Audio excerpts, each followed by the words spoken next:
Our next speaker today is Mr. Brent Adamson.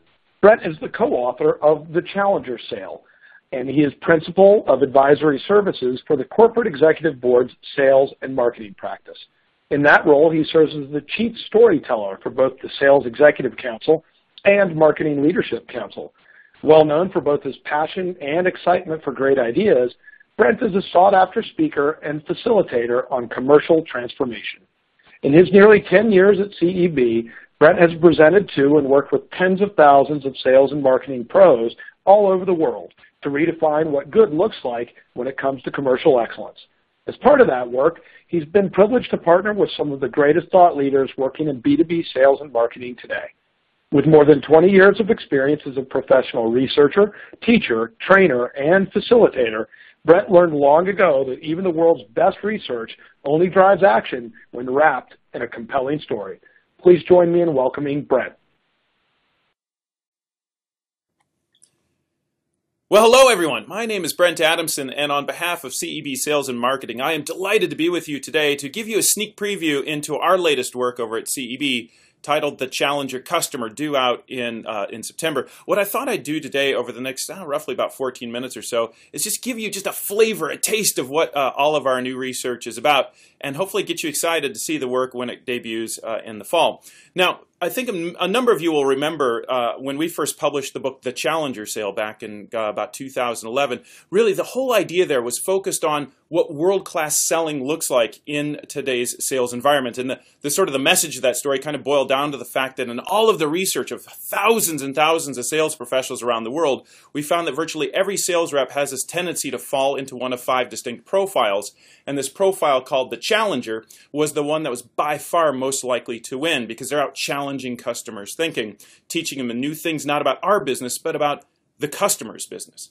Now, the story has evolved in the meantime over the last, ensuing 4 or 5 years, and we've been out working very hard in the field to dig into this research even deeper, to try to understand at an even deeper level why these challengers win, how they win, and what we need to do to build more challengers in our own organization. But I think what's most interesting about the story and how it has evolved since that time is, in fact, what we've learned across the last 2 or 3 years in all of our work, because in many ways, our work has shifted perspective pretty significantly from the selling side over to the buying side, really digging deep into customer buying behavior and trying to understand how the business-to-business customer buys in today's environment. And what we found indeed is the fact that the single biggest story in selling and marketing today is not how we are selling differently, it is how our customers are buying differently. And so that's what we want to focus on today, and really what we'll focus on in this new book as well is this very different buying environment that we're all selling into. Because what happens when you take the old world of selling and run it right into the teeth of this new world of buying, things can fall apart. And they can fall apart not only dramatically, but in really surprising ways that even we hadn't anticipated based on what we were originally seeing in the Challenger Sale. Now, just to dive in and show you what I'm talking about, let me dig into one particular customer buying trend that's really the focus of much of this new work. And that's simply the number of people now involved on the customer side in a typical business-to-business purchase. One of the things that we find in all of our work, and we've studied thousands and thousands of business-to-business buyers around the world, is that on average, there are now 5.4 different individual customer stakeholders involved in a typical purchase. And that number is an incredible, you stop and think about what that number represents. That number represents just a massive amount of difficulties. We got to figure out who these people are. We got to track them all down. We got to win them all over. And we got to build consensus inside the customer organization just to get the deal done. And this number, this 5.4 number, in many ways has become a rallying cry, almost a metaphor for just how difficult it is to sell into today's buying environment. So watch that number 5.4, as you're going to see it a lot from us across the coming year or two. But the thing that we've really come to appreciate is it's not just 5.4 different people. The thing that really matters is it's 5.4 different perspectives. And that difference is actually crucially important to the story to really understand the dynamics of what we're up against in this buying environment. Now you see this bar chart here. This is simply, again, from thousands of data points of studying customer stakeholders around the world. And simply when we ask all these customer stakeholders involved in a purchase, describe to us the degree to which the buying group inside your organization represents a wide range of different roles and functions and geographies.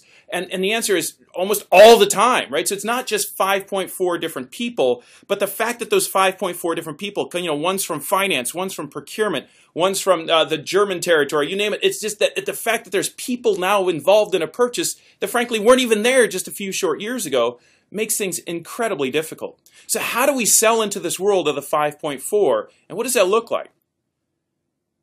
So as we talk to heads of sales around the world about the world of the 5.4, how do I win in a world of diverse customer stakeholders? It really boils down to two key tactics. And you see them laid out here on the slide with the two big blue arrows, one across the top, one down the left.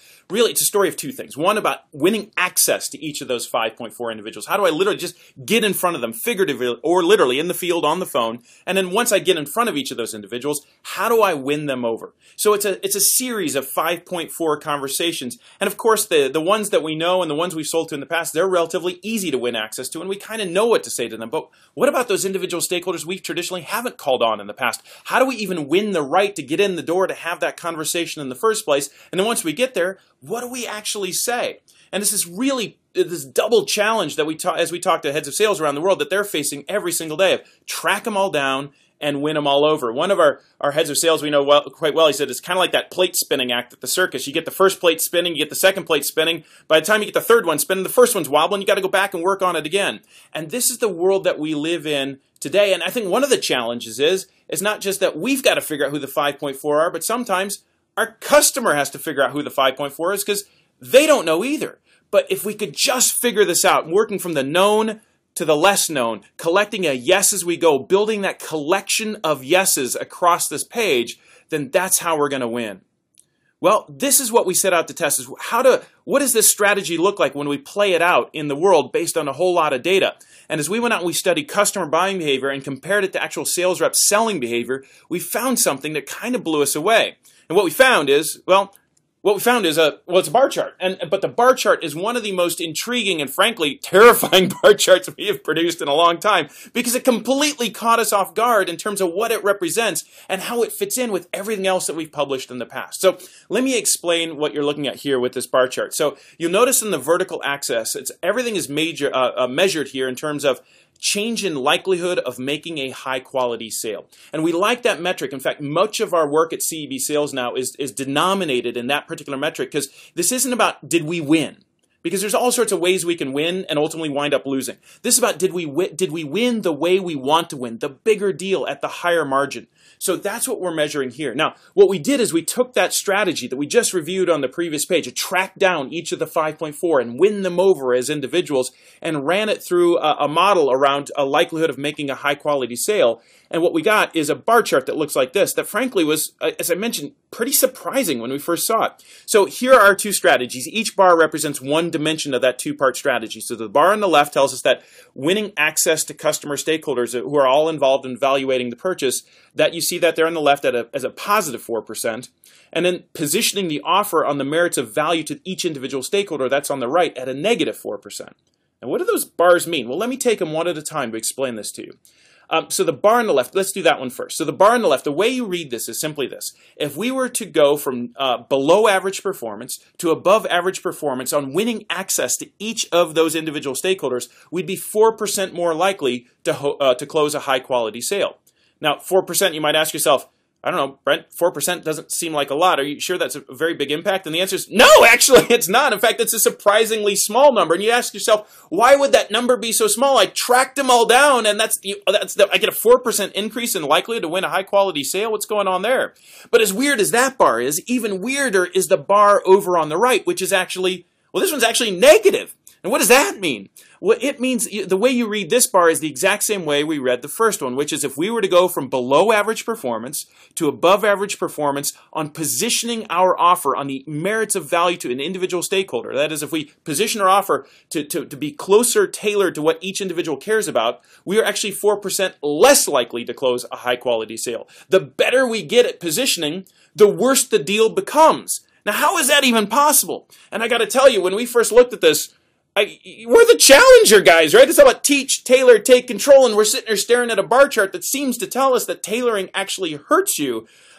I'll tell you what happens in a world like this. The first thing you do in this world is you tell the data team that this can't possibly be right, and you make them rerun the numbers at least 10 times. But after we modeled this in many different ways and could not make this bar go away, we realized there's something really going on here that we're going to have to address. So what does this mean? Well, first let me tell you what it doesn't mean. What it does not mean is that, in fact, tailoring is actually a bad idea and that we got it wrong and the new book is all about how the first book was completely incorrect. That's not it. But at the same time, what this bar does tell us, frankly, is that we are going to have to be very precise in what tailoring actually means in order to get it right and also to avoid the damage of getting it wrong. So how could this possibly be true? How could it be true that positioning our offer on the merits of individual value to each of the members of the 5.4 could actually hurt us? Well, let me show you, because actually once you see it, it totally makes sense. We often use this graphic here to describe sort of why tailoring, how tailoring in fact could actually do damage. And it has to do, remember, with the 5.4 problem. But remember, the 5.4 problem is not 5.4 different people, but 5.4 different perspectives. As each of those individuals coming to the table to engage in that conversation, that purchase conversation, are coming from different parts of the organization.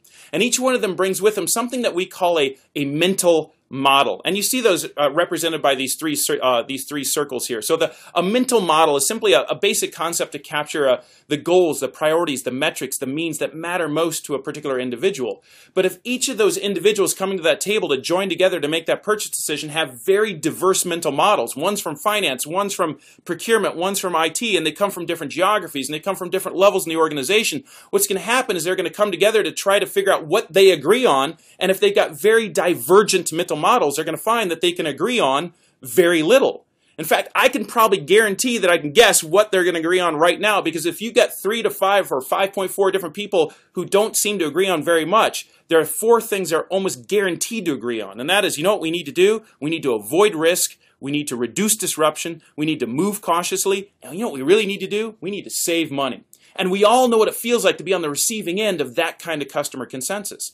And that's why this diagram is so important to us, because when you think of this as the mental models of the 5.4, or in this case the 3, you can simply ask a very basic question, which is how much overlap is there across those mental models? Because if that overlap is very small, then that group can agree on very little. And it tells us the big aha for all of our work going forward is on the customer and the buying side is that what we really need to do in this world is not do a better job of connecting those individual stakeholders to us. That's not the problem. What we've got to solve for is doing a better job of connecting those individual stakeholders to each other.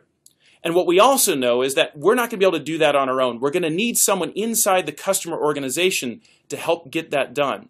And when we went out to study the customer world and who are the individual stakeholders that can help us reverse the polarity on those arrows, begin to move these mental models closer together, to increase the footprint of that overlap in the center, who we choose to hitch our wagon to actually not only matters, but matters deeply. And it led us on a journey to essentially do on the customer side what we did on the selling side, which is to try to understand who might be out there in that customer world to help us make that happen.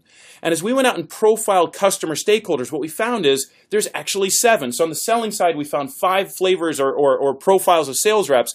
We found 7 profiles of customer stakeholders. You've got a go-getter who's always out there looking for new ideas and trying to get things done. The skeptic who looks at every idea and tears it apart and moves very slowly and cautiously. The friend who will spend time with you and share information. The teacher who's the big idea person looking for new ideas but is not very good at project management. The guide is the oversharer of information, will dish the dirt on just about anything and anyone. The climber who is all about me and what's in it for me and trying to get ahead in the organization despite any damage they might do to anyone else. And the blocker who frankly isn't interested in talking to anyone outside the company because they see themselves as in status quo mode and just stay the course. I don't need to talk to a vendor.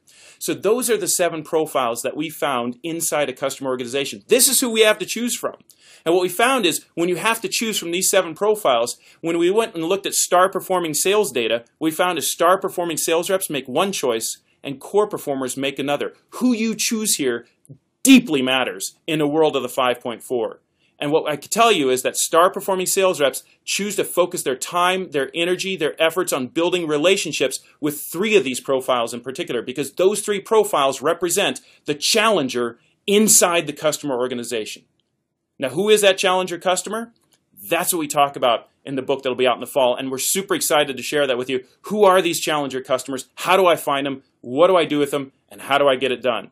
More information coming soon, and we cannot wait to get your reaction to the book and hear what you have to say and to engage deeper in this conversation, because there is a lot to talk about. Thank you so much, and cheers to everyone.